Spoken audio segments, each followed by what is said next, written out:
বাহ,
কত সুন্দর।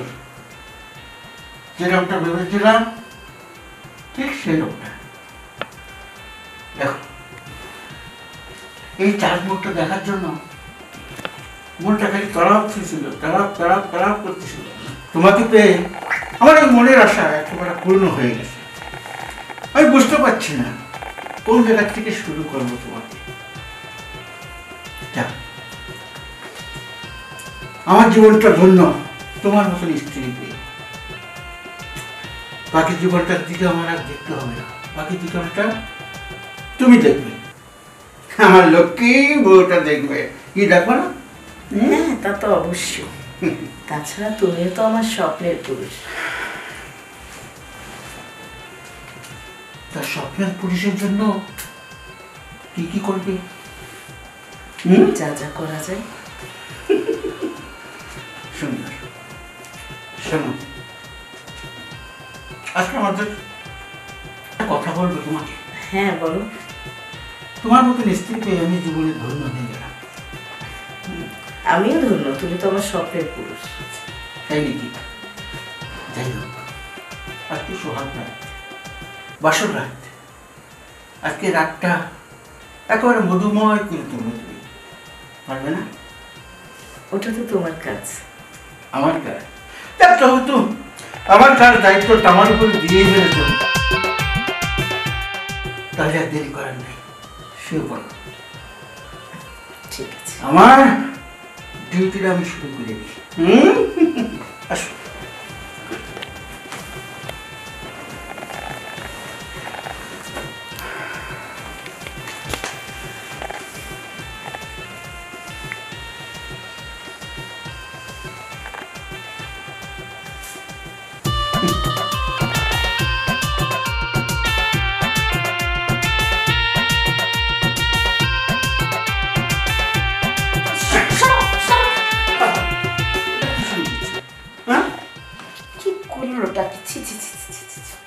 হয়েছেটা কি বলবে তুমি? খুব তো বাঘের মতো গেলে। হ্যাঁ, মনে হচ্ছে একদম খামচিয়ে খুমচে চিবিয়ে খাবে। অমনি যেতে না যেতে তো বিড়াল হয়ে গেল। কি করলে তুমি? কি করলে? করোনাটাই কি? আবার বলতেছো কি করলে? করেছো তো তুমি, আমি করেছি? বাবা একটু চুপ থাকো না। কেন চুপ থাকবো? চিল্লাচিল্লি করলে হবে? তোমার যে এত বড় একটা অসুখ। হ্যাঁ, কি অসুখ? 1 মিনিট তো দূরের কথা, তুমি কি 3 সেকেন্ড রাখতে পারছো? আরে বাবা রে। হ্যাঁ, তার আগেই তো মানে দিতে যাবো ওই জায়গায় ঢাইলা দিলাম। হ্যাঁ, তা আমার কি করার আছে রে বাবা? আমি তো কোনো তদবির নি না। আর আমার যে এরকম একটা সমস্যা সেটা আমি নিজেই জানি না।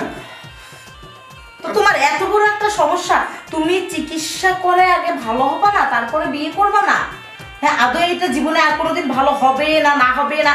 সারা জীবনের মতো ড্যামেজ করে ফেলছো, হাত মারতে বুড়া বয়সে বিয়ে করছো। দেখো, তুমি কিন্তু ধৈর্য সীমা ছেড়ে দিচ্ছ। এরকম একটা সমস্যা আমার বাসর ঘরে হবে আমি নিজে কখনো কল্পনা করেছি? করি না। এখন এটা হয়ে গেছে দুর্ঘটনা, আর সেটা নিয়ে তুমি এভাবে ঠিক না, হ্যাঁ এটা ঠিক করো না। ও তুমি আমার পুরো লাইফটা খেয়ে নিলে সেটা ঠিক হয়ে গেল, আর আমি তোমার অসুখের কথাটা তুলে ধরলাম বলে এটা ঠিক না, তাই না? আমি তোমার স্বামী, তুমি এভাবে ব্যবহার করতে পারো না, তুমি আমার ধাক্কা দিয়ে ফেলাই দিতে পারো না। আর তুমিও আমার জীবনে খেলতে পারো না। হ্যাঁ খেলা কি? আচ্ছা জোরবার খেলা কি হলো? আমার একটা সমস্যা আছে, ঠিক আছে, একটা ট্রিটমেন্ট আছে, হবে। আর এটা তো এমন কিছু না যে আমার শেষ হয়ে গেছে। তুমি যাই না দুই ছাই গুলা করছো, হ্যাঁ এই জন্য তুমি এত বয়স হয়ে গেছে বিয়ে করো নাই, তার মানে তুমি সব জানো বোঝো, যাই না বুঝে গুলো করছো। তাই না বুঝে করিনি। ঠিক আছে, তোমার ভাষ্য অনুযায়ী তুমি জানো না তুমি অসুস্থ, কাল আমি আমার বাবার বাড়িতে চলে যাবো। কেন বাবার বাড়ি যাবে? তুমি তোমার ট্রিটমেন্ট করাবে না কি করাবে সেটা তোমার ব্যাপার। বাবার বাড়ি আমি যাবে? গেলে আর আসবো না, শেষ কথা। এই মানুষকে কি বলবো? মানুষে কি বলবে? তোমাকেও বলবে, আমাকে তো বলবেই, তোমাকেও বলবে যে বউ চলে গেছে, তোমার বউ তুমি ঘরে ধরে রাখতে পারোনি। এটা কেমন কথা বলবো? শোনো, সারা জীবন তোমার পাশে থেকে এভাবে তিল তিল করে জোরে জোরে পুরে পুরে মরার চেয়ে না ওই লোক সমাজের দু চারটা কথা শুনে না নিজের লাইফটা আবার সেটেল করে নেবে, বুঝলে? আচ্ছা ঠিক আছে, তুমি যখন বলছো ট্রিটমেন্ট আমি করবো, হ্যাঁ তারপরে তুমি তোমার বাপের বাড়ি যাবে না। আমার মান সম্মানের দিকে দেখে তুমি তোমার বাবার বাড়িতে যাবে না, বুঝছো লক্ষ্মীটি? তুমি কেঁদো না। রোগ যখন আসে তার সুচিকিৎসা আসে, দরকার আমি চিকিৎসা করাবো, তারপরে তুমি যেও না। উনি কবে না কবে চিকিৎসা করাবে, কবে না কবে ভালো হবে, তার জন্য আমাকে বসে থাকতে হবে।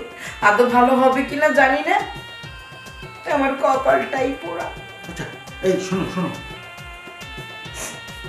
আমার শরীরটা একটা জাগরণ দিয়ে উঠলো, এখন আমার মনে চাচ্ছে তোমার সাথে থাকতে। প্লিজ প্লিজ না করো না, যদি এবার যদি আমার না হয়, তুমি যদি বাপের বাড়ি। হ্যাঁ তুমি একবারে কত কি করবে এই চাকরি করেছি, 2 সেকেন্ডের মধ্যে ঢেলে দিয়েছি। একটু আনন্দ দেওয়া তো দূরের কথা, ওটা আমার সারা শরীরটা আগুন চালিয়ে দিয়েছে। এখন এখন এখন আমার শরীরে আগুন জ্বলছে, তুমি ঠান্ডা করতে পারো। শোনো, জানি না কি কিছু পারবে না। হ্যাঁ কথায় আছে না, খালি কলসি নাচে বেশি। খালি করছি না, আমি কথা দিলাম এখন যদি আমি না পারি, তোমার যা ইচ্ছে তাই করে তুমি দরকার নেই বাবার বাড়ি চলে যাও, তোমাকে আমি আটকাবো না, কথা দিচ্ছি আটকাবো না। প্লিজ প্লিজ আমার কথাটা শুনো। ঠিক আছে, লাস্ট। হ্যাঁ লক্ষ্মীটি কাঁদে, দেখো তুমি যদি এরকম করো আমি কোথায় যাবো বলো?